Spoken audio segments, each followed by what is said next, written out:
আলহামদুলিল্লাহ, আপনারা জানেন সারা বাংলাদেশের আনাচে কানাচে প্রত্যেকটা জেলায় জেলায় আপনাদের জন্য এই গ্রামের, বিশেষ করে এই গ্রাম এবং গ্রামের আশেপাশের লোকদের জন্য একটা গৌরবের বিষয়, সৌভাগ্যের বিষয়।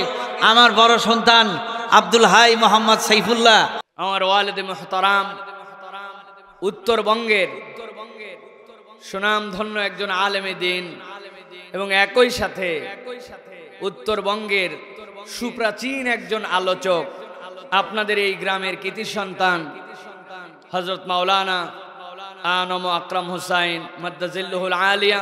বিসমিল্লাহির রাহমানির রাহিম।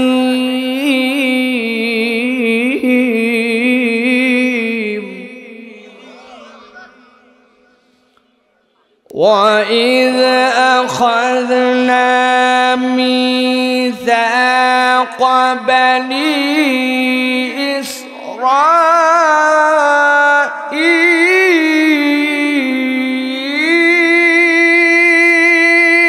إسرائيل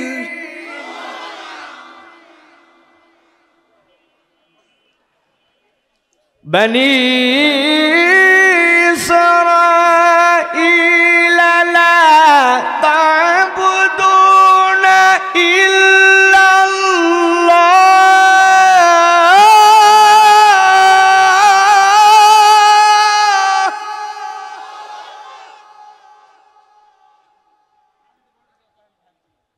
لا تعبدون إلا الله وبالوالدين إحسانا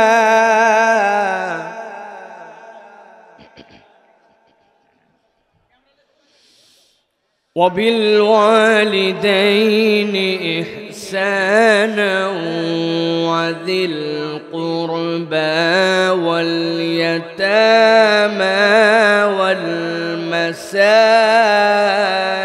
والمساكين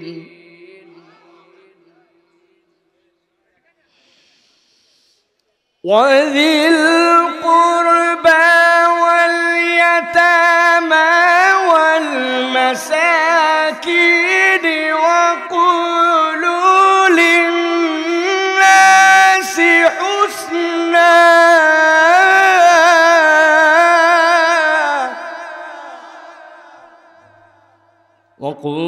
وقولوا للناس حسنا।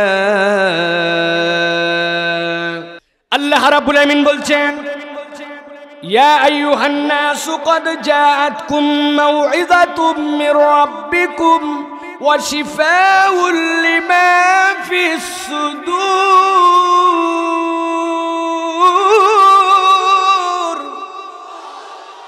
আমার রব্বুল আমিন বলছেন, রাসূল দুনিয়ার মানুষের কাছে যেয়ে বলেন, দুনিয়ার মানুষকে আমি রব্বুল আমিন আল্লাহর পক্ষ থেকে যে কালামটা দিলাম, এইটা আমি ইন জেনারেল মানুষদেরকে নাস বলে সম্বোধন করলাম। মানুষের মধ্যে হিন্দু, মুসলমান, বৌদ্ধ, খ্রিস্টান, আল্লাহকে মানে না সব শ্রেণীর মানুষ আছে। আমার আল্লাহ রাব্বুল আমিন বলছেন, আমি আল্লাহ রাব্বুল আমিন সব শ্রেণীর মানুষের জন্য কোরআনের দুইটা নিয়ামত দান করলাম। একটা নিয়ামত হচ্ছে মাউইজা, আমি রব্বুল আমিন কোরআনকে তাদের জন্য প্রেসক্রিপশন বানালাম। একজন হিন্দু আপনার বাজারের মধ্যে ব্যবসা করে, ওজনের মধ্যে কম দেয়। আল্লাহ রাব্বুল আমিন বলছেন, তুমি হিন্দু হও, মুসলমান হও, তুমি যদি ব্যবসা করতে চাও, আমি আল্লাহ বললাম তুমি ওজনে কম দিতে পারবে না। এটা কোরআনের নির্দেশ। এইটা যদি একটা হিন্দু ফলো করে, তাহলে সে হিন্দুদের মধ্যেও একজন ভালো হিন্দু হতে পারে, ঠিক কি না? আমার আল্লাহ রাব্বুল আমিন এই জন্য বলছেন, দুনিয়ার মানুষ আমি রব্বুল আমিন তোমাদের জন্য কোরআনকে মাউইজা বানালাম। এই মাউইজাটা তোমাদের সকলের জন্য আল্লাহর পক্ষ থেকে প্রেসক্রিপশন। আর দুই নম্বর, আমি রব্বুল আমিন সব মানুষের জন্য নিয়ামত করলাম কোরআনকে। আমি আল্লাহ বললাম, ওয়া শিফাউল লিমা ফিস সুদূর, ও দুনিয়ার মানুষ ভালো করে খেয়াল করো, তোমার সব বিষয়ের ডাক্তার তুমি দেখাইতে পারো। মাথার সমস্যা হয়ে গেছে, নিউরোসায়েন্সে চলে যাও। চোখের সমস্যা হয়েছে, চোখের ডাক্তারের কাছে চলে যাও। পেটের সমস্যা হয়েছে, গ্যাস্ট্রোন্টোলজিস্ট ডাক্তার দেখায় দাও। চামড়ার প্রবলেম হয়েছে, স্কিন বিশেষজ্ঞ দেখাও। কিন্তু একটা বিষয়ের বিশেষজ্ঞ দুনিয়ায় নাই। যদি তোমাদের কাছে থাকতো তাইলে ধন সম্পদ সব কিছু বিক্রি করে তারা ম্যানেজ করে ফেলতে। অন্তরের সমস্যা, আপনি মৃত্যু শয্যায় চলে গেছেন, আপনার কল্প, আপনার অন্তর, আপনার হার্ট, এইটাকে এখন কেমন করে ধরে রাখা যায়, এই পণ্ডিতি, এই ডাক্তারই যদি জানা থাকতো, দুনিয়ার সবচেয়ে কঞ্জুস মানুষটাও মৃত্যু শয্যায় বলতো, খবর দে ডাক্তার রে, আমার 2 বিঘা জমি আছে, লিখে দিলাম, তারপরেও আমার জন্য যেন 1টা বছর হায়াতকে বৃদ্ধি করে দেয়, আমার অন্তরটার মধ্যে যেন শান্তি ঢুকায় দেয়, আমার অন্তরের অস্থিরতা যেন দূর করে দেয়, এরকম কোনো একটা ওষুধপত্র দিয়ে ডাক্তারি করতে পারো। আবার আল্লাহ রাব্বুল আমিন বলছেন এইটার কোনো ডাক্তার নাই, কিন্তু আমি রব্বুল আমিন এই ডাক্তারিটা দিয়ে দিলাম তোমাদের জন্য। আল্লাহ বলছেন এই কোরআন যে তোমাদের জন্য দিলাম, এইটা মাউইযাতুম মির রাব্বিকুম ওয়া শিফাউল লিমা ফিস সুদূর।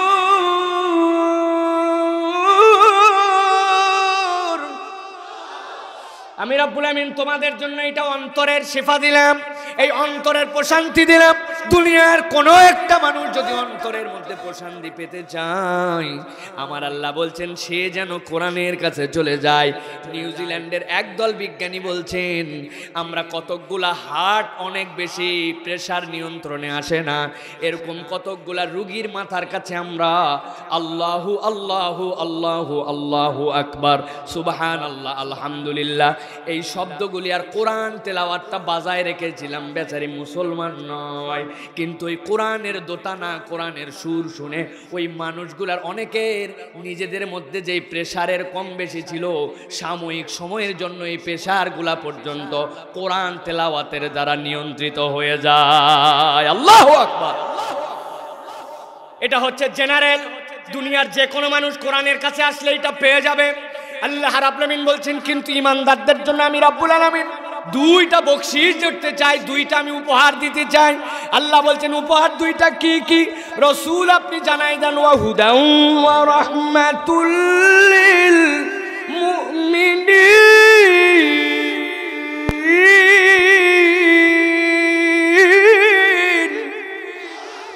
আমার রব বললেন দুনিয়ার সব মানুষ তো এই নিয়ামত পাবে, ওই মানুষের মধ্যে ইমানদার আছে, ইমানদার কোরআন থেকে মাউইজা পাবে, ইমানদার কোরআন থেকে শিফা পাবে। কিন্তু ইমানদার 2টা বোনাস পাবে। কি বোনাস পাবে? আল্লাহ বলছেন এই কোরআন তাকে হুদা দিবে, পথ নির্দেশ করবে। আর আমি আল্লাহ বললাম এই কোরআন তার জন্য রহমত হিসাবে সার্বক্ষণিক সাথী হয়ে যাবে। সুবহানাল্লাহ। শুধু রহমতের ব্যাখ্যাটা একটু দেই, দিয়ে আমি আলোচনায় ঢুকবো, ভালো করে বোঝেন। আল্লাহ রাব্বুল আমিন বলছেন রাহমাতুল লিল মুমিনিন। দুনিয়ার মানুষ আমরা আল্লাহর রহমত চাই কিনা? আরে কথা বলেন। আল্লাহুম্মা ইফতাহ আলাইনা আবওয়াবা রাহমাতিক, আয় আমার রব আপনি আসমানের দরজাটা আমার জন্য রহমতের খুলে দেন। কিন্তু আল্লাহ বলছেন রহমতের দরজা তুই যদি ঢুকতে চাস ওই বাড়ির মধ্যে, তাহলে কোরআনের মধ্যে ঢোক। রহমত কেমন করে? কোরআন আমাদের জন্য। আপনারা অনেক সময় কোনো একটা কঠিন কাজ, শ্যালো মেশিনের একটা নাট নষ্ট হয়ে গেছে, ব্যাটারে দাগ দিচ্ছেন, এদিকে আয় বাবার, এই জায়গায় টর্চটা একটু ধরে থাকতো, অন্ধকারের মধ্যে আমি একটু কাজ করব। ছেলেটা অন্ধকারের মধ্যে টর্চটা ধরে আছে, ধরে ধরে সেইটা দেখাচ্ছে তাকে। হঠাৎ করে একটু অমনোযোগী হয়ে হাতটা একটু সরে গেছে, বাপ বকাদায়, জায়গা মতো ধর, কোন জায়গায় ধরা লাগবে তাও জানিস না। ছেলে আবার ভয় পায়, আবার টর্চ ধরে। অনেক সময় আমাদের এরকম হয় কিনা ভাই? কিন্তু টর্চের আরেকটা ধরন আছে। আপনারা যারা কখনো অপারেশন থিয়েটারে গেছেন অথবা কখনো দাঁতের ডাক্তার দেখাতে গেছেন, ওই ডাক্তারদের কাছে দেখবেন একটা ভিন্ন রকম, ওদের কাছে একটা টর্চ লাইট আছে, কপালের মধ্যে সুন্দর করে এরকম একটা বেল্ট বাঁধায় দেয়, সামনের দিকে এই জায়গায় একটা টর্চ লাগায় দেয়। ওই টর্চটা এমন ফোকাস, ডাক্তারের চোখ যেখানে টর্চও সেই জায়গাতে ধরা লাগে না কারো। আমার রব্বুল আমিন বলছেন দুনিয়ার মানুষ ভালো করে বুঝো, এই কোরআনটা যদি দিলাম তোমাদের জন্য কেমন করে রহমত। আল্লাহ বলছেন হুদা ওয়া রাহমাতুল লিল মুমিনিন।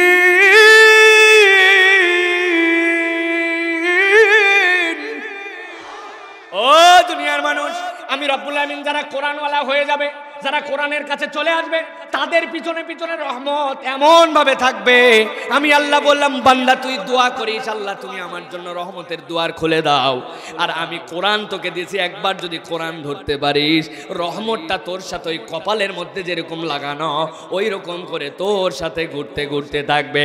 আমার নবী বিশুদ্ধ হাদিসের মধ্যে বলছেন, কেউ যদি জুমার দিনে সূরাতুল কাহাফ তেলাওয়াত করে, বৃহস্পতিবার চাঁদ উঠে গেছে, উঠার পরে বৃহস্পতিবার রাত থেকে শুরু করছে, শুক্রবারে মাগরিবের নামাজের আগ পর্যন্ত সূরা কাহাফ যদি পুরাটা একবার তেলাওয়াত করতে পারে, আমার নবী বলছেন এই জুমা থেকে আগামী জুমা পর্যন্ত ওই সূরার তেলাওয়াতের এমন পাওয়ার তার সাথে থাকবে, আলো দিয়ে আল্লাহ তাকে এক সপ্তাহের মধ্যে, এক সপ্তাহের জন্য হেদায়েতের রাস্তায় রাখবেন। সুবহানাল্লাহ। তাহলে আল্লাহর কালামের দাম আছে, ঠিক কিনা? আল্লাহ রাব্বুল আলামিন বলছেন ওই কালামটা যেই জবান দিয়ে পড়ো, যেই ভাষা দিয়ে পড়ো, যেই মুখ দিয়ে পড়ো, ওইটারও দাম আছে। সুবহানাল্লাহ। কেমন দাম? আমার আল্লাহ রাব্বুল আলামিন বলছেন, ও দুনিয়ার মানুষ একটু খেয়াল করে দেখো। কি দেখবে?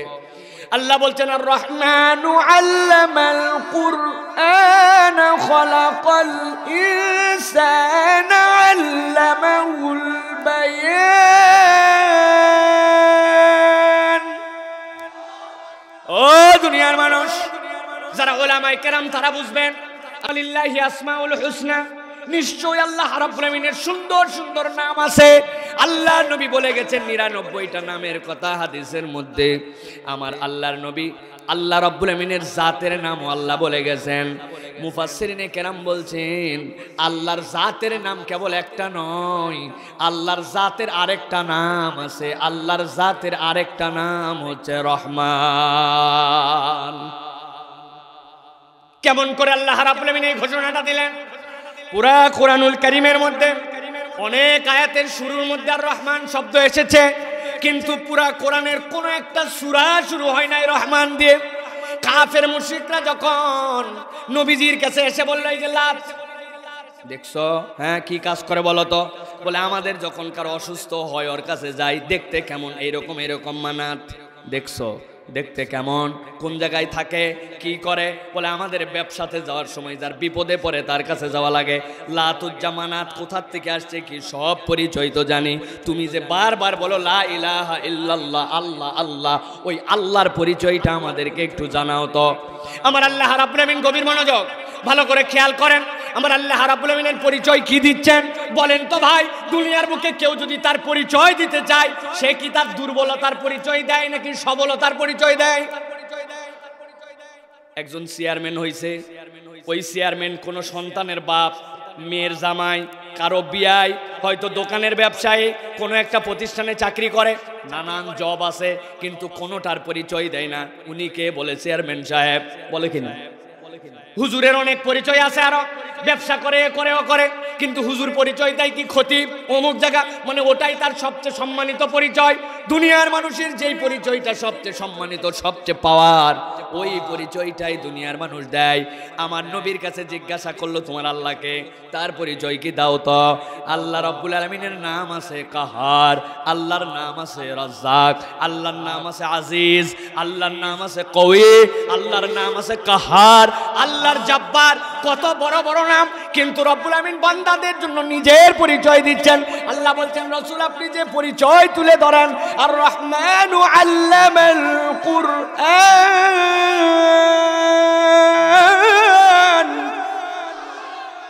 বলেন আপনার রবকে, আপনার রবের কোনো পরিচয় আগে নয়, আপনার রব হচ্ছেন রহমান। সুবহানাল্লাহ। রহমানের পরে আল্লাহ বলছেন দুইটা নিয়ামত দিয়েছি। আমি কি জন্য রহমান আল্লাহ নিজেই জানাচ্ছেন। আল্লাহ বলছেন এক নম্বর রহমান হচ্ছে আমি আল্লাহ রাব্বুল আমিন বললাম আর রহমান আল্লামাল কুরআন, আমি এই জন্য রহমান যে আমি তোমাদেরকে কোরআন শিক্ষা দিয়েছি। আর আমি রহমান এই জন্য বান্দা খলাকাল ইনসান, আমি মানুষকে সৃষ্টি করছি। বলেন তো একটা মানুষের শরীরের মধ্যে কতগুলো অর্গান আছে? আপনার কিডনি আছে, হার্ট আছে, আপনার চোখ আছে, আপনার কান আছে, আপনার শরীরে এমন এমন অঙ্গ প্রত্যঙ্গ আছে আপনি কল্পনাও করতে পারেন না এক একটা জিনিসের কাজ কত। আল্লাহ রাব্বুল আমিন একটারও পরিচয় দিলেন না। আমার আল্লাহ বলছেন খলাকাল ইনসানা আল্লামাহুল বায়ান। আমি আল্লাহ নিজে বলছি, আমি মানুষকে সৃষ্টি করেছি, সাথে সাথে তাকে জবান দিয়েছি, কথা বলার যোগ্যতাটা আমি তাকে দান করেছি। সুবহানাল্লাহ। তাহলে বোঝা গেল আল্লাহ রাব্বুল আমিনের কালামের যেরকম দাম, ওরকম রব্বুল আমিন আপনাকে আমাকে যে জবান দিয়েছেন তাও আল্লাহর কাছে বড় বেশি মূল্যবান। ঠিক কিনা? কেমন করে ঠিক বুঝে না বুঝে, এবার চলেন তো একটু বুঝে নেই। আমার আল্লাহ রাব্বুল আমিন বলছেন ইউসাব্বিহু লিল্লাহি মা ফিস সামাওয়াতি ওয়া মা ফিল আরদ। নিচে তাকায় দেখেন কার উপরে বসে আছেন? খেরের উপরে বসে আছেন না? কি দেখছেন না? খের না ঘাস? খেরের উপরে বসে আছেন। উপরে তাকায় দেখেন কোথাও সামিয়ানা আছে, কোথাও নাই। ওই যে সাদা কাপড় দিয়ে মুড়ায় রাখছে আমার ছেলেপেলেরা, ভিতরে সাদা কাপড়ের এমন কোনো কিছু নাই, খুললেই দেখবেন বাঁশ। ঠিক কিনা? আমার সামনে দেখতে পাচ্ছেন পিতল। এই যে আপনার মোবাইলটা হাতে নিয়ে দেখেন 10 থেকে 11 ধরনের ম্যাটেরিয়ালস আছে এর মধ্যে। আপনার চোখের মধ্যে যা যা পড়ে ডানে বামে সব কিছু যা যা দেখতে পান, আমার আল্লাহ বলছেন বান্দা তুই বুঝিস না, কিন্তু আমি আল্লাহ বললাম ইউসাব্বিহু লিল্লাহি মা ফিস সামাওয়াতি ওয়া মা ফিল আরদ। আসমান জমিনের ভিতরে যা কিছু আছে সবগুলা তাসবিহ করে কার? কিন্তু আমরা বুঝতে পারি না। আল্লাহ রাব্বুল আমিন প্রত্যেকের তাসবিহ বলে রেখেছেন, প্রত্যেকের তাসবিহ আল্লাহ রাব্বুল আমিন বুঝেন, কিন্তু আল্লাহ রাব্বুল আমিন বলছেন খলাকাল ইনসান আল্লামাহুল বায়ান। ও দুনিয়ার মানুষ, আমি কেবল মানুষকে সৃষ্টি করেই শেষ করে দেই নাই। আমি মানুষকে সৃষ্টি করার পরে বললাম আমি তাকে জবান দিয়েছি। ওই জবানটা এমন, যখন কোনো বান্দা তাসবিহ করে আরেকজন বান্দাও তার কথাটা বোঝে। যখন বান্দা তাসবিহ করে ফেরেশতা বোঝে, আবার যখন বান্দা তাসবিহ করে আল্লাহ তো বোঝেন। আবার আল্লাহর কথাটা বান্দা যখন বোঝার চেষ্টা করে, ওই জবানওয়ালার বান্দারা আল্লাহর কথাটাও আল্লাহর কালামটাও বুঝতে পারে। এই জন্য ওলামায়ে কেরাম বলতেছেন মান্তেকের ভাষায় পৃথিবীর সবগুলা হাইওয়ান, সবগুলা জন্তু, কিন্তু এই জন্তুগুলা দুই ভাগে বিভক্ত। একটা হাইওয়ানের নাতেক আর একটা গয়রের নাতেক। একটা কথা বলতে পারে আর একটা কথা বলতে পারে না। তারা বলছেন দুনিয়াতে যারা কথা বলতে পারে, আল্লাহ কথা যারা বলতে পারেন না তাদের উপরে সর্বদিক দিয়ে তাদেরকে মর্যাদা দিয়েছেন। সুবহানাল্লাহ। তাহলে আমরা যে কথা বলতে পারি, আমরা যে জবানওয়ালা, এটা আমাদের জন্য একটা বড় নিয়ামত, তাই তো? ঠিক কিনা? কেমন বড় নিয়ামত? আপনার আমার কি ধারণা? মানুষ কথা বলতে শুরু করে আর এমনি এমনি বলতে শুরু করে। 6-7 মাস বয়স থেকে বলে মা মা মা, পানিরে বলে মাম মাম মাম, উল্টা পাল্টা বলতে বলতে আস্তে আস্তে বলতে বলতে বলতে বলতে 1-1.5 বছরে কথা এমনি বলে ফেলে। তাই নাকি? তাই নাকি? বিজ্ঞান কি বলছে খেয়াল করেন। কোন একটা মানুষ যখন কথা বলার নিয়ত করে, কি করে? আরে কথা বলতে হবে, কি করে? নিয়ত করে কথা বলবো। লাঞ্চে সিগন্যাল চলে যায়, লাঞ্চ গলার মধ্যে অক্সিজেন পাঠায় দেয়। গলার মধ্যে 2টা লরেন্স আছে, লরেন্স 2টা চেক করে অক্সিজেন দিয়া প্রতি সেকেন্ডে 200 বার পর্যন্ত কাঁপতে পারে। সুবহানাল্লাহ। বাড়িতে যাই বলেন। লরেন্স এবার সিগন্যাল পাঠায় ব্রেনে, ব্রেন এবার পাঠায় দেয় ওই সিগন্যালটা জিওবা পাঠায় ঠোঁটে। এরপরে কমপ্লিট একটা প্যাকেজ হয়। কমপ্লিট প্যাকেজ হওয়ার পরে প্রক্রিয়া করার পরে আবার ব্রেনে সিগন্যাল যায়, সব ঠিক আছে। এরপরে ব্রেন যখন সিগন্যাল দেয়, সেকেন্ডের কয়েক ভাগের ভাগ সংক্ষিপ্ত টাইমের মধ্যে এই জটিল একটা প্রক্রিয়ার পরে দুনিয়ার মানুষটা কথা বলতে পারে। আল্লাহু আকবার। আমার আল্লাহ রাব্বুল আমিন বলছেন, আল্লাহর ভাষাতে বান্দা একটু খেয়াল করে দেখো, আলাম নাজআল লাহু আইনাইন ওয়া লিসানান وشفتين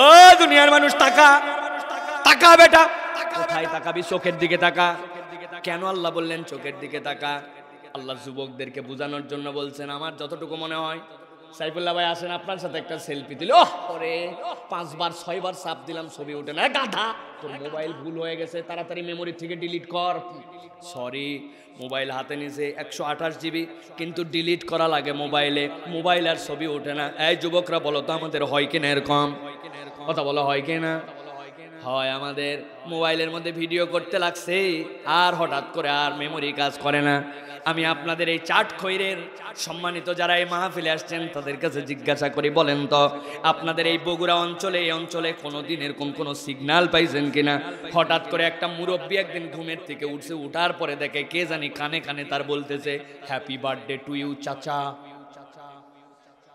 চাচা তো ডানে তাকাইছে বামে তাকাইছে কিরে কেউ তো নাই খানিকক্ষণ পরে খেয়াল করছে ব্রেনের থেকে সিগন্যাল কি সিগন্যাল আসতেছে বলছে চাচা টুডে ইউ 70 ইয়ার্স ওল্ড আজকে আপনার 70 বছর বয়স মায়ের পেটের থেকে হওয়ার পরের থেকে অনবরত চোখ দিয়ে দেখেন আপনি শুনতেছেন কান দিয়া আপনার memory is already full if you want any new scene tomorrow কালকে যদি নতুন কিছু দেখতে চান মেহেরবানি করে ব্রেনের থেকে কিছু ডিলিট করেন আপনাদের এলাকায় এরকম কোন সিগন্যাল আসছে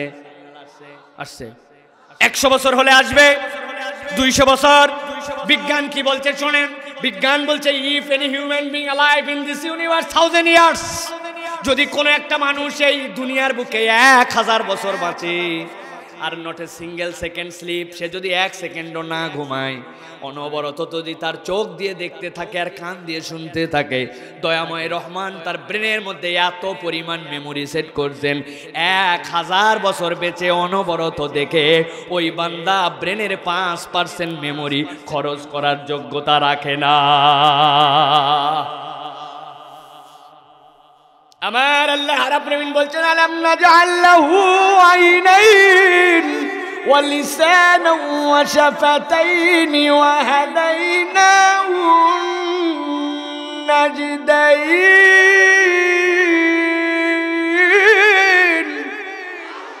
ও দুনিয়ার মানুষ আমি আল্লাহ রাব্বুল আলামিন বললাম তাকা বেটা চোখ দেখ ফাঁকি দিস না এই যুবক তোমাদের এলাকায় মোবাইল কাঁদে নাকি মোবাইল কাঁদে কি বলে কাঁদে না আন্দাজি না বুঝে বলো কেন মোবাইল তো আমারটাও মাঝে মাঝে কাঁদে হঠাৎ করে পকেটের মধ্যে দিয়ে কঁত কঁত কঁত কঁত কঁত কঁত কঁত কঁত কি রে বাইর করে দেখি 9%-এর নিচে চার্জ চলে আসছে কান্দে মোবাইল তখন আরে কথা বলেন এই যে একটু আগেই যে বললেন কান্দে না মোবাইল আপনার আমারটা 9% নিচে চলে আসলে কাঁদাকাটি শুরু করে তখন মোবাইল চাই তাকে চার্জ দেওয়া লাগবে যারা মোবাইল বিশেষজ্ঞ তারা বলছেন মানুষ 3টা কারণে মোবাইল খোলে একটা হচ্ছে সে কল দেওয়া অথবা রিসিভ 2টা হচ্ছে টাইম দেখার জন্য আর 3 নম্বর নেট ব্যবহারের জন্য ওই মানুষটা মোবাইল খোলে কতবার গড় হচ্ছে 270 থেকে 330 এর বেশি খোলে না কম খোলে অনেকে বেশি খুলতে পারে কিন্তু এভারেজে 270 বারের বেশি একটা মানুষের লাগে না 270 বার আপনার 5000 মিলি অ্যাম্পিয়ারের ব্যাটারি 24 ঘন্টাও চলে না 48 ঘন্টাও চলে না পকেটের মধ্যে কত কত কত কত করে আপনাকে সিগন্যাল দেয় যে আমার চার্জ দেওয়া লাগবে একটা মানুষ প্রত্যেকদিন কতবার চোখ খোলে আর কতবার বন্ধ করে একটা মানুষ বিজ্ঞানীরা বলছে more than 23,000 Times a day একটা মানুষ 23,000 বারের বেশি প্রত্যেক দিন তার চোখটা খোলে আর চোখটা বন্ধ করে বলেন তো এই চোখ বন্ধ আর চোখ খোলা নিয়ে কোনোদিন টেনশন কোনোদিন চার্জ লাগানো কারেন্ট থাকবে কি থাকবে না এরকম চিন্তা কোনো মানুষের করা লাগে আমার আল্লাহ রাব্বুল আলামিন এই জন্য বলছেন আলাম নাজআল লাহু আইনাইনি ওয়া লিসানান ওয়া শাফাতাইন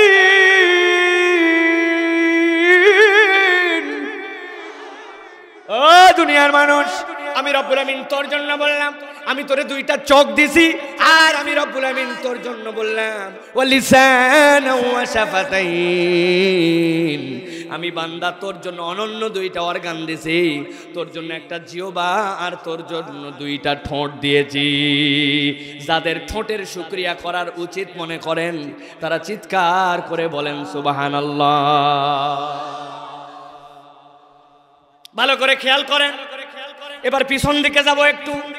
আল্লাহ রাব্বুল আলামিন বললেন ওয়া হাদাইনাহুন নাজদাইন। শুনতেছেন কথা আপনারা? আমি পিছনের মানুষ কিন্তু দেখতে পাচ্ছি না, আপনারা শুনতে পান তো? ভালো করে শুনেন, গুরুত্বপূর্ণ কথা এটা। আল্লাহ বলেন ওয়া হাদাইনাহুন নাজদাইন, আমি আল্লাহ রাব্বুল আলামিন বান্দাদেরকে দুইটা উঁচু দিকের দিকে একটা দিকে আমি হেদায়েত দিয়েছি। ওয়া হাদাইনাহুন নাজদাইনের ব্যাখ্যা করছেন একদল নজদের মুফাসসিররা, তারা বলছেন ওয়া হাদাইনাহুন নাজদাইন মানে জানো নাকি? ওয়া হাদাইনাহুন নাজদাইন মানে আমি ওই বান্দাটাকে মায়ের বুকের দিকে হেদায়েত দিছি। কি আশ্চর্য কথা, আল্লাহ মায়ের বুকের দিকে হেদায়েত কেমন করে দিলেন? তারা ব্যাখ্যা করছেন ওয়া হাদাইনাহুন নাজদাইন, নাজদ মানে উঁচু, মায়ের দুইটা স্তন থাকে। একটা সন্তান পেটে চলে আসছে, 6 মাসের পরের থেকে সে ম্যাচিউর ডেলিভারি হওয়ার জন্য অপেক্ষা করছে।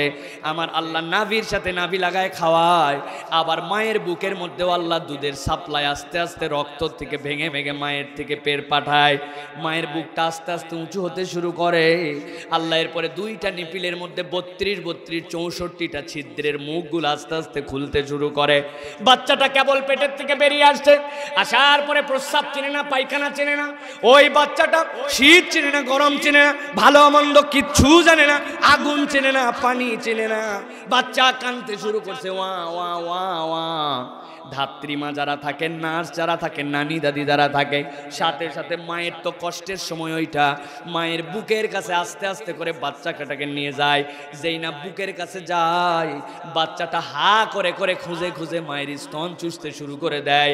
একটাবার কি কল্পনা করলেন, যেই বাচ্চাটা বু চেনে না, মুখ চেনে না, যেই বাচ্চাটা দুনিয়ার কোনো জ্ঞান নাই তার মধ্যে, ওই বাচ্চাটা কি আশ্চর্যজনকভাবে মায়ের বুকের কাছে যাওয়ার সাথে সাথে চুষে চুষে দুধ খাইতে শুরু করে। আমার আল্লাহ বলছেন ও হাদাইনাহুন নাজদাইন, যেই আল্লাহ ওই শিশুটাকে দুধ খাওয়ার মতো হেদায়াত দিয়ে মায়ের বুকের দিকে পাঠাইছেন, ওটাই তোর রব, তিনি হচ্ছেন আল্লাহ, তিনি রহমান। কিন্তু এইটার সাথে আগের দুইটা আয়াতের মিল কোথায়?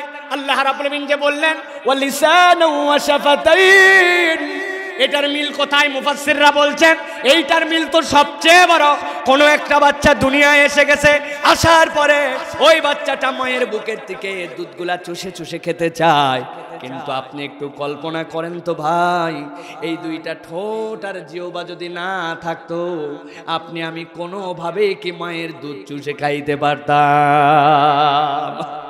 আমার আল্লাহ এই জন্য বলছেন বান্দা তাকায় দেখ, আমি রব্বুল আমিন তোর জন্য কত বড় নিয়ামত দিলাম।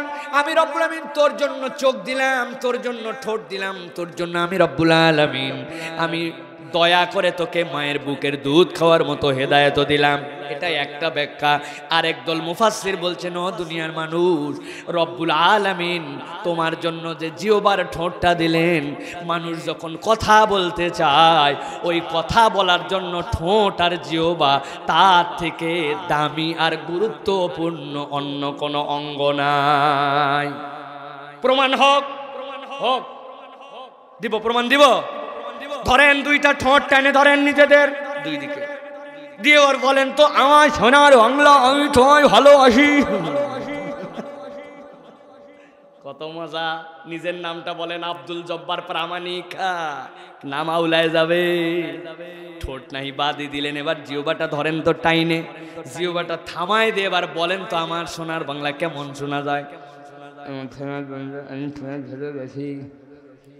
প্রমাণ দিয়ে দিলাম। আমার আল্লাহ রাব্বুল আমিন বলছেন ওয়া লিসানা ওয়া শাফাতাইন, ও বান্দারে আমি যে তোর জন্য জিহ্বা আর তোর জন্য ঠোঁট দিলাম এই কথা বলার জন্য, এই জন্য আল্লাহর কালামের যেরকম দাম, আমি আমার বান্দার জবানের দামটাও এই রকম রেখেছি। সুবহানাল্লাহ। তাহলে এই সংক্ষিপ্ত ভূমিকায় আজকে তো কথা বলার বেশি সুযোগ নেই, আমরা কথা শুনবো ইনশাআল্লাহ। এই জন্য আমি আপনাদের কাছে বলতে চাই প্রিয় ভাইরা, এই যে জবানের দাম, এই যে আল্লাহ রাব্বুল আমিন ভাষার দাম, এটা বান্দাদের পক্ষ থেকে আল্লাহ রাব্বুল আলামিনের এক বিরাট নেয়ামত, ঠিক কি না? আজকে আমরা যে বিষয়ে কথা শুনবো সেটি হচ্ছে যে এই যে জবান আল্লাহ দিলেন, এইটা দিয়েই কি আমাদেরকে ছেড়ে দিছেন আল্লাহ, নাকি আল্লাহ রাব্বুল আলামিন কথা বলার নিয়ম কানুন, কোথায় বলবো, কি বলবো, কেমনে বলবো, কোনটা বলবো, কোনটা বলবো না, এইগুলাও আল্লাহ রাব্বুল আলামিন শিক্ষা দিয়েছেন কিনা? দিয়েছেন কিনা? কোরআনুল কারীমের মধ্যে 12টা নির্দেশনা আছে যে বিষয়গুলোর মধ্যে আল্লাহ রাব্বুল আলামিন বান্দা কোন কথা বলবে, কিভাবে বলবে, এইগুলোর একটা তালিকা আল্লাহ রাব্বুল আলামিন বান্দাদের জন্য দিয়েছেন। শেখ আহমদুল্লাহ হাফিজাহুল্লাহ আসার আগ পর্যন্ত আমি যতক্ষণ আমার সুযোগ আছে আমি ততক্ষণ আপনাদের কাছে এই নিয়ম কানুনগুলো আস্তে আস্তে আলোচনা করার চেষ্টা করব। আপনারা আছেন তো ইনশাআল্লাহ? আল্লাহ আমাদেরকে কবুল করুক। তাহলে চলেন আমরা আর কথা না বাড়িয়ে আমরা মূল কথার দিকে আস্তে আস্তে আমরা সবাই ঢুকে যাই। তাহলে প্রিয় ভাইয়েরা, প্রথম নির্দেশনা আল্লাহ রাব্বুল আলামিন সূরা নূর 61 নম্বর আয়াতের মধ্যে তাবৎ দুনিয়ার মানুষের জন্য আল্লাহ রাব্বুল আলামিন নির্দেশনা দিচ্ছেন। আল্লাহ রাব্বুল আলামিন বলছেন, রাসূল আপনি দুনিয়ার মানুষের কাছে যে জানান। কি জানাবেন? আল্লাহ বললেন, ফাইদা দাখালতুম বুয়ুতান ফাসাল্লিমু আলা আনফুসিকুম তাহিয়াতাম মিন ইনদিল্লাহ।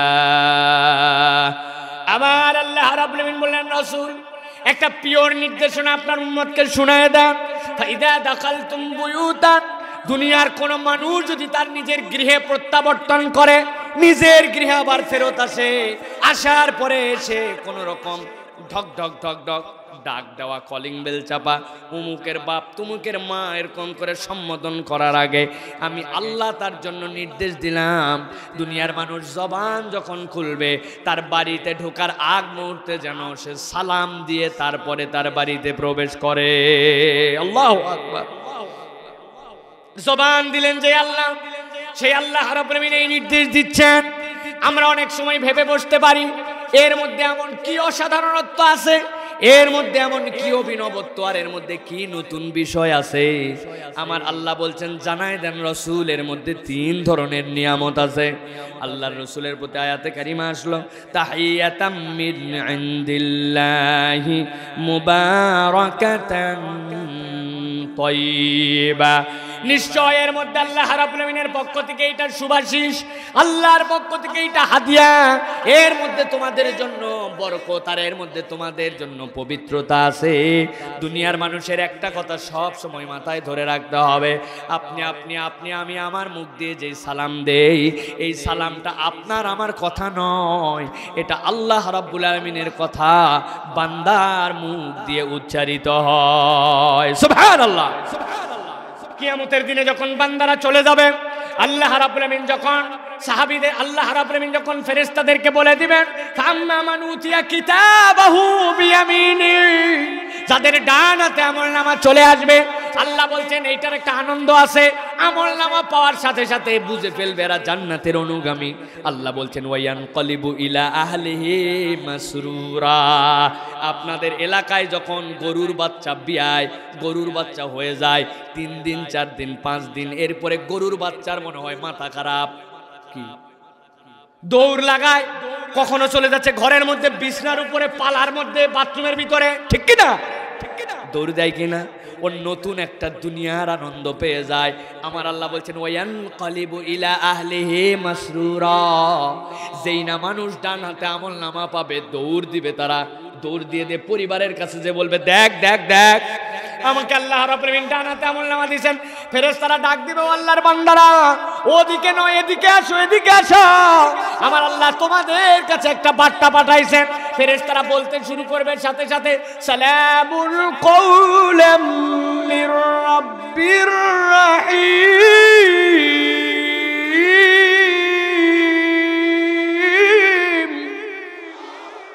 সালাম সালাম কার পক্ষ থেকে? কওলাম মির রাব্বির রাহিম, আমাদের কথা নয়, এটা আল্লাহর কথা। সালাম সালাম। আমার আল্লাহ বলছেন আর রহমান আল্লামাল কোরআন খলাকাল ইনসান আল্লামাহুল বায়ান, ওইখানে রহিম রবের পক্ষ থেকে সালাম পাবি। এখানে রহমান রব যে জবান দিয়েছেন ওই জবানের হক যদি আদায় করতে পারিস, সুতরাং বান্দা কখনো ভাবিস না সালামটা তোর নিজের কথা, এইটা আল্লাহ রাব্বুল আলামিনের পক্ষ থেকে হাদিয়া। ঠিক কিনা? মুফাসসিররা ব্যাখ্যা করছেন, একটু বুঝতে হবে এইটা। তারা বলছেন দুনিয়ার কোন একটা মানুষ যদি তার পরিবারের মধ্যে সুখী পরিবার বানাতে চায় তার জন্য 3টা গুণ লাগবে। কয়টা? ঘুমাই গেছেন যারা বলেন না, যারা জেগে আছেন তারা বলেন গুণ লাগবে কয়টা? 3টা গুণ লাগবে। কি কি? 1 নম্বর গুণ ওই পরিবারের জন্য লাগবে তয়্যিব, পবিত্রতা। যদিও আমাদের বগুড়া অঞ্চলে এই গুণের দরকার নাই। বগুড়া অঞ্চলের সুখী পরিবারের সংজ্ঞা হচ্ছে বিয়ে শাদী করার পরে 2টি সন্তানই যথেষ্ট, একটি হলে ভালো, আর না হলে তো কথাই নাই, সলসলা। আরো ভালো, এই যে বলছে আমার আরো ভালো, না হলেই ভালো, তাই নাকি? ঠেলা বুঝতে পারতেছে এখন অনেকে। সন্তান 2টা 3টা আছে, কেউ কাছে আসে না, লোকজনের অভাব পড়ে গেছে। চিন্তা করছে মরে গেলে বাড়ির ভিতরের থেকে লাশ তো বের হবে না, তার থেকে লাইভে এসে আত্মহত্যা করে দেই, অন্তত পাবলিক জানুক। প্রিয় মুসলমান, অধিক সন্তান আর কম সন্তান দিয়ে পরিবারের মধ্যে আপনার সুখের মানদণ্ড নির্ধারণ হয় না। ঠিক কিনা? ইব্রাহিম আলাইহিস সালাম কতদিন পর্যন্ত সন্তান নাই, উনি কি অসুখী? আবার অনেকের যে অনেকগুলা সন্তান তিনি অসুখী নয়। কম আর বেশি দিয়ে পরিবারের সুখ নির্ধারণ হয় না। সুখ চাইলে 3টা নিয়ামত লাগবে। কয়টা? 1 নম্বরে লাগবে পরিবারের জন্য তয়্যিব। আপনার একটা বিবাহের বন্ধন লাগবে। বিবাহের আগে কোনো সম্পর্ক নাই, কোনো ভালোবাসা নাই। ঠিক কিনা? বুঝে না, না বুঝে জিএফ রাখে না বিদায় করে। ও বাবা, বিরাট ব্যাপার। পরিবারে আপনার জন্য বরকত যদি লাগে তাহলে বিবাহ দিয়ে আপনার একটা পবিত্রতার সম্পর্ক লাগবে। আপনার এমন পবিত্রতার সম্পর্ক, স্বামী যদি 1 মাস না থাকে, স্ত্রীর প্রতি বিশ্বাস আছে, স্ত্রীর স্বামীর প্রতি বিশ্বাস আছে, নিজেদের চরিত্র নিয়ে কোনো কথা নাই, ওইটা হচ্ছে একটা মানুষের জন্য বড় নিয়ামত। ঠিক কিনা? কিন্তু দেখি তো আমরা উল্টা। কিছুদিন একটা বিয়ে হয়েছে, কিছুদিন আগে একটা, ডান পাশে বসছে একজন, বাম পাশে বসছে একজন।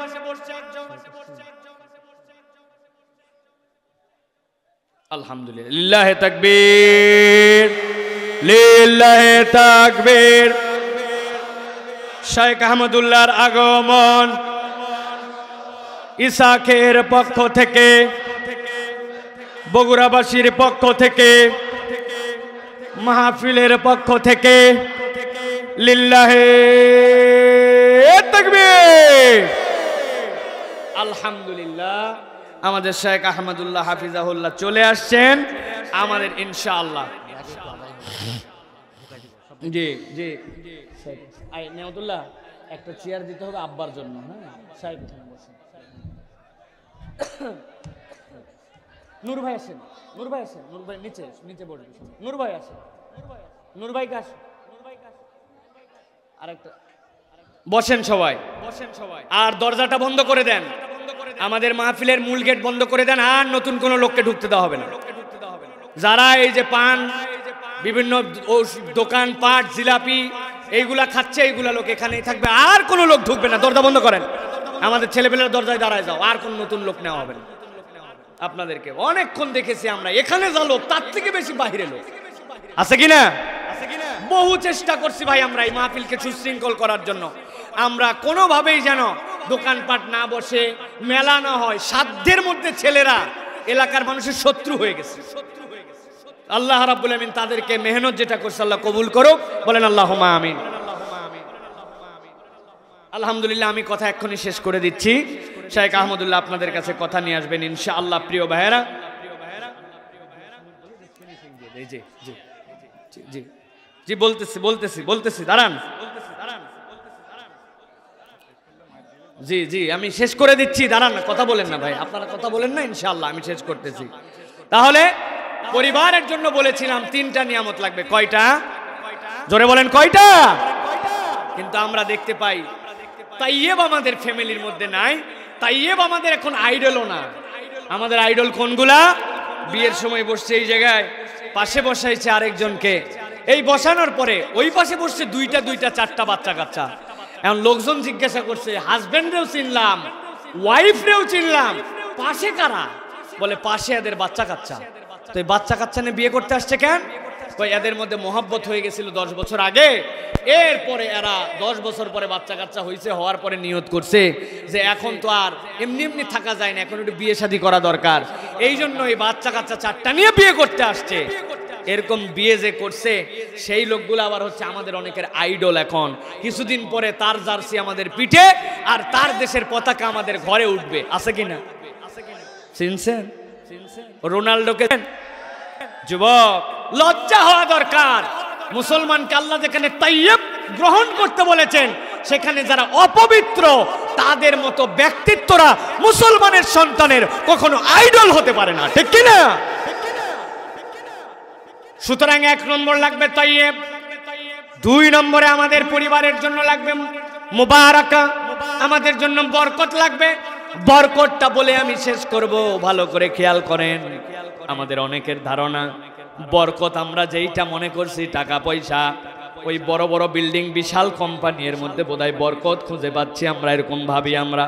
আমি অনেক সময় উদাহরণ দেই, এমন একটা মানুষ, যেই মানুষটার বিশাল একটা প্রতিষ্ঠান আছে, কিন্তু ওই প্রতিষ্ঠানটার সামনে যাওয়ার পরে দেখবেন ছোট্ট একটু একটা কালো সাইনবোর্ড লাগানো, ওইটা বাহিরে ওয়াল রং করার কারণে মুছে গেছে। ওইটা যদি একটু পরিষ্কার করে মুছে দেওয়া হয়, মুছে দেওয়ার পরে আপনি দেখতে পাবেন ওই মুছে দেওয়ার সাথে সাথে ওইখানে লেখা বেরোয় আসছে, এই প্রতিষ্ঠান এবং তার সমুদয় সম্পত্তি অমুক ব্যাংকের কাছে দায়বদ্ধ। বেচারি যদি 6 মাস কিস্তি না দেয়, ওর আম সালা সহ নিলাম করে বিদায় করে দিবে। আপনার 2 লাখ 3 লাখ আছে, ওইটার মালিক আপনি। আপনি সুখ বুঝেন নাই, আপনি মনে করেছেন বিশাল দামি বাড়ি, বিশাল দামি তার ঘর, দামি ম্যাট্রেস, এসির মধ্যে শুয়ে আছে, কিন্তু আপনি জানেন না 2টা ঘুমের ওষুধ খাওয়ার পরেও রাত 3টা পর্যন্ত ঘুম ধরে না।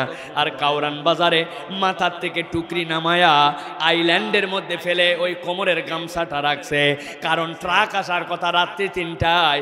আপনাদের বগুড়া শেরপুরে এমন জাম বাঁধছে যে আর ট্রাক পৌঁছায় নাই।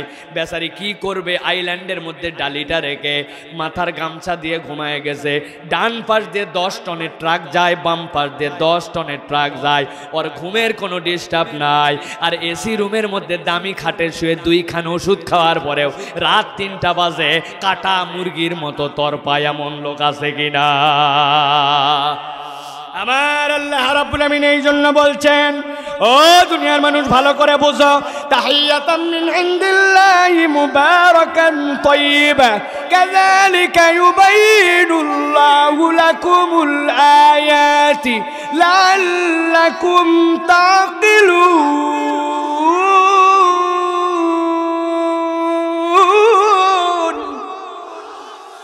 আমি আল্লাহ রাব্বুল আলামিন তোমাদের জন্য যে বর্ণনা দিলাম, এই বর্ণনার মধ্যে আল্লাহ রাব্বুল আমিন বলছেন আয়াত আছে, এইটা যদি একবার অনুভব করে নিতে পারো, আমি রব্বুল আমিন তোমার জন্য এর মধ্যে নিয়ামতের ভান্ডার গুলা ঢুকায় দিব। এই জন্য আপনি যখন আপনার পরিবারের সামনে হাজির হবেন, আপনি যদি আপনার পরিবারে সালাম দিয়ে প্রবেশ করেন, আল্লাহ রাব্বুল আলামিন আপনার পরিবারের মধ্যে এই নিয়ামতগুলা ঢুকায়া দিবেন। সুবহানাল্লাহ। প্রিয় ভাইরা, আমি আর এই বেয়াদবি করতে পারবো না, শায়েখ এসে গেছেন, আমি আর কথা বাড়াবো না। তবে শেষ কথা বলি, প্রিয় ভাইরা, আমরা বলবো, বসো বসো বসো বসো। প্রিয় ভাইরা, যে কথাটি আমাদের খুব গুরুত্বপূর্ণ, একদম শেষ গুরুত্বপূর্ণ কথা, আমরা ওস্তাদ হিসাবে ছাত্রকে সালাম দেই, ছাত্র হিসাবে ওস্তাদকে সালাম দেই, মুরব্বী হিসাবে বড়দেরকে ছোটদেরকে অনেক সালাম দেই, কিন্তু পরিবারের কাছে যে ডাকাডাকির আগে নিজের ফ্যামিলিতে স্ত্রীকে সালাম দেওয়া, এটা আর কোথাও থাকলে আমাদের গ্রামে নাই।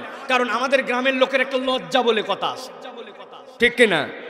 নিজের বউরে সালাম দেওয়া যায়। হ্যাঁ, আজকে যদি ওয়াজ শুনে যায় বউরে সালাম দিয়েও ফেলেন যে না আজকে ওয়াজে শুনলাম সালাম দেওয়া লাগবে, ভিতর থেকে বলবে কি হলো, আমি ফাতেমার মা ভুল বাড়িতে আসছেন নাকি, এই জায়গাতে আবার সালাম দেওয়ার কি আছে? ঠিক না? ঠিক না?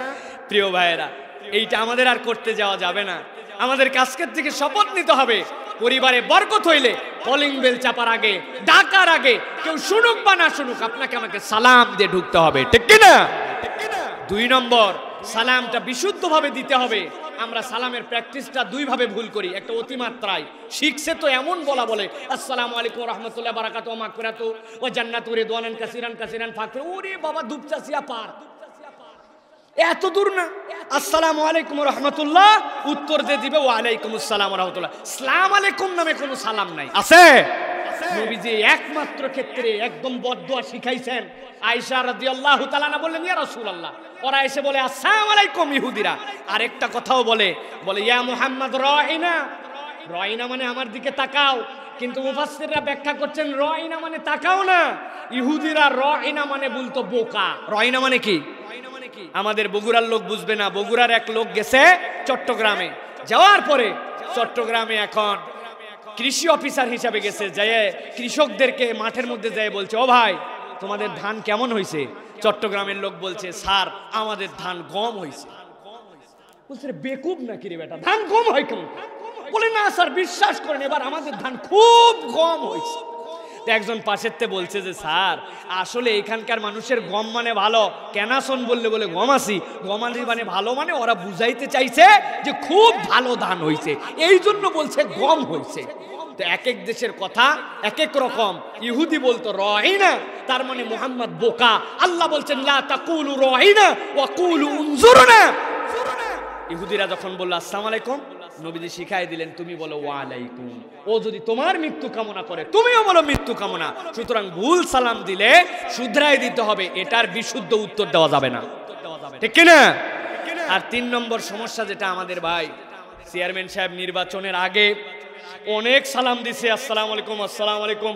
এখন চেয়ারম্যান হয়ে গেছে খরচ করে, এখন উনি মাথা নিচু করে ওয়ালাইকুম আসসালাম, আরে লোকজন সালাম দেয় উনি খালি ওয়ালাইকুম আসসালাম। বেটা আমি ঢাকার খতিব, তুমি এলাকার একটা মাদ্রাসার কোন জায়গার হুজুর, সালাম তুমি আমারে দিবে? হুজুর ইচ্ছা করে ওভারলুক করে চলে যায়, ও আপনি খেয়াল করি নাই, আসলে খেয়াল করছে। আছে কিনা? হুজুরদের মধ্যে সমস্যা আছে, আছে কিনা? আমি একটা বড় মাদ্রাসার মুহতামিম, তুমি একটা হেফজখানা মাদ্রাসার হুজুর, তোমারে আমি সালাম দিব কেন? না, এরকম কিছু করা যাবে। আমাদের মুরব্বীরা আমাদের বাচ্চাদেরকে বকে, বেদব হয়ে গেছে ছেলেপেলেগুলা, সালাম কালাম কিছু দেন। আমি বলি চাচা আপনার ভুল হচ্ছে। নবীজি ছোটদেরকে সালাম দিতেন, মুসনাদ আহমদের হাদিস, মুসলিমের হাদিস, আবু দাউদের হাদিস, নবীজি ছোটদেরকে সালাম দিতেন। আপনি না ওদেরকে সালাম দিবেন, আপনি খালি সাটা দেন আর বকা দেন কেন? ঠিক কিনা? বকা দেওয়া যাবে নাকি আন্দাজে যে কোনো জায়গায়? মুরব্বীরা সব জায়গায় বকা ঝকা করবেন না, আপনাকে সালাম দিতে হবে না। আমি নিজে সাইজ করছি 2-1টারে, যাচ্ছি দেখি সালাম দেয় না, সালাম দেয় আসসালামু আলাইকুম, এই পিচ্ছি। ও আমার সালাম শুনে ও চিন্তা করছে হুজুর যেহেতু আমার মতো ছোট একটা মানুষকে সালাম দিচ্ছে, নিশ্চয় এটার উত্তর ওয়ালাইকুম না ভিন্ন কিছু হবে। উত্তর ভুলে গেছে, কিন্তু অ্যাকশনটা কি রিয়াকশন হয়েছে।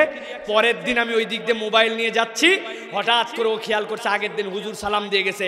ও সাথে সাথে ও হুজুর হুজুর আসসালামু আলাইকুম হুজুর হুজুর। বাবা যতক্ষণ উত্তর না দেয় ও ততক্ষণ ডাকতেই থাকে। আপনি আগে সালাম দিলে এই এফেক্টটা আমাদের সমাজে হবে।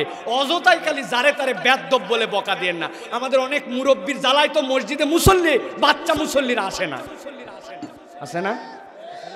কোনো একটা বাচ্চা মসজিদে অল্প একটু কথা বলে ফেলছে, অল্প একটু বলছে, উনি নামাজের মধ্যেই শেষ বৈঠকে খালি চিন্তা করছে কখন নামাজ, আত্তাহিয়াতুলিল্লাহি ওয়া সালাতু, খালি নামাজটা শেষ হোক, দেখ কি করি, আল্লাহুম্মা সাল্লি আলা মুহাম্মদ, দাঁড়া এতক্ষণ লাগবে কেন? দরুদ শরীফ শেষ হয়েছে, হুজুর সালাম আসসালামু আলাইকুম ওয়া রাহমাতুল্লাহ, আসসালাম আছে কিনা? তোর বাপ কেরে এমন ঝাড়া ঝাড়ছে, ও নামাজে আসা বাদ দিছে, ওর বাপও বাদ দিছে, আছে কিনা? কোথায় এগুলো পাইছে? এই ঝাড়াঝাড়ি কোথায় পেয়েছেন আপনি? সহিহ হাদিসের মধ্যে আসছে নবীজি সাল্লাল্লাহু আলাইহি ওয়াসাল্লাম একদিন সিজদা থেকে উঠছেন না, সাহাবীরা বেকা হয়ে দেখতেছেন কি রে নবীজির কি হলো, নবীজি উঠেন না কেন? নবী করিম সাল্লাল্লাহু আলাইহি ওয়াসাল্লামের কাঁধের উপরে নবীজির নাতনি বসে আছেন, নাতনি বসে আছেন। নবীজি সালাম ফিরানোর পরে বললেন, ও তো বড় ঘোড়ায় উঠতে পারে না, আমি সিজদায় গেছি মনে করছি এই যে ছোট ঘোড়া, এই জন্য পিঠের মধ্যে চেপে আছে, আমি চাই নাই তার আনন্দের কমতি হোক, এই জন্য সিজদাটা দীর্ঘ হয়েছে। সুবহানাল্লাহ বাড়িতে যাই বলেন। নবীজি এরকম করে বাচ্চাদেরকে আদর করছেন, কোলে রাখছেন, নামাইছেন, আবার সিজদায় গেছেন, আর আপনি বকা ঝকা করে বিদায় করে দিচ্ছেন। আমিও বলছি আল্লাহর কাছে জান্নাতে গেলে আমি একটা আল্লাহর কাছে আরজি দিব, আল্লাহ আমরা যা চাই তুমি তো তাই দেখাবে। আল্লাহ জান্নাতের মধ্যে আমরা বসে বলবো আল্লাহ একটা ভিডিও দেখতে চাই, এই যে মুরব্বী যে আমারে ঝাড়ি দিছিল, উনার বয়স যখন 5 বছর, উনি তখন আসরের নামাজের সময় কি করতেছিল। ভিডিও চালু হয়েছে, দেখা যাচ্ছে টায়ার নিয়ে খেলতেছে, টায়ার নিয়ে ঘুরে বেড়াচ্ছে। আছে কিনা? অতএব আমার শেষ কথা প্রিয় ভাইয়েরা, বাচ্চাদেরকে আদর করেন, ছোটদেরকে স্নেহ দেন, ভালোবাসা দেন, এই সমাজটা সুন্দর হবে। ছোটরা যখন মুরব্বীদেরকে সম্মান দিবে, মুরব্বীরা যখন ছোটদেরকে স্নেহ দিবে, এই ভালোবাসা বর্ষা সমাজে আমাদের মসজিদগুলা ভরে উঠবে। পকেটের মধ্যে চকলেট রাখবেন, 5, 10, 20 টাকা রাখবেন, আসরে আসছিস বাপ, মাগরিবে আসবি, চকলেটটা দিলাম, 2 দিন টানা দেখছি ধর 5টা টাকা দিলাম, দোকানে যে খেয়ে নিবি, জলপান খাবি তুই। আপনি তাকে নামাজের বিনিময়ে দিচ্ছেন না, মসজিদের দিকে তাকে ডাকার চেষ্টা করতেছেন, আল্লাহর দিকে তাকে অনুগামী বানানোর চেষ্টা করতেছেন। আল্লাহ আমাদের সমাজটাকে সুন্দর করার তৌফিক দেন, বলেন আল্লাহুম্মা আমিন, বলেন আল্লাহুম্মা আমিন। আমি জানি আজকে আপনারা আমার কথা শুনতে আসেন নাই, আল্লাহ রাব্বুল আলামিনের রহমত যে আপনারা এখানে আসছেন। শাইখ আহমদুল্লাহর কথা আমি এত বড় ধৃষ্টতার আগে কমই করছি যে শাইখকে বসায় রেখে 10 মিনিটের মতো প্রায় নিয়ে ফেলছি। আমি মাপ চাচ্ছি ওনার কাছে, আপনাদের কাছে, আর আপনাদের কাছে অনুরোধ। শাইখ আমার কাছে একটা মজার কথা বলছেন, উনি বলছেন সাইফুল্লাহ ভাই আপনার আলোচনা শেষ, এবার লোক থাকবে সব চলে যাবে তাড়াতাড়ি। আমি বলছি আমাদের এলাকার লোক এরকম না, আপনার সব কথা শুনে এখানকার প্রত্যেকটা বান্দা যাবে, ঠিক কিনা? আসেন তো, কারা কারা চলে যাবেন হাত উঁচু করে দেখায় দেন। ও বাবা, সামনের থেকে চলে যাবে। কারা কারা থাকবেন এবার ইনশাআল্লাহ? টান করে তোলেন, লিল্লাহে তাকবীর। হয় নাই লিল্লাহে তাকবীর।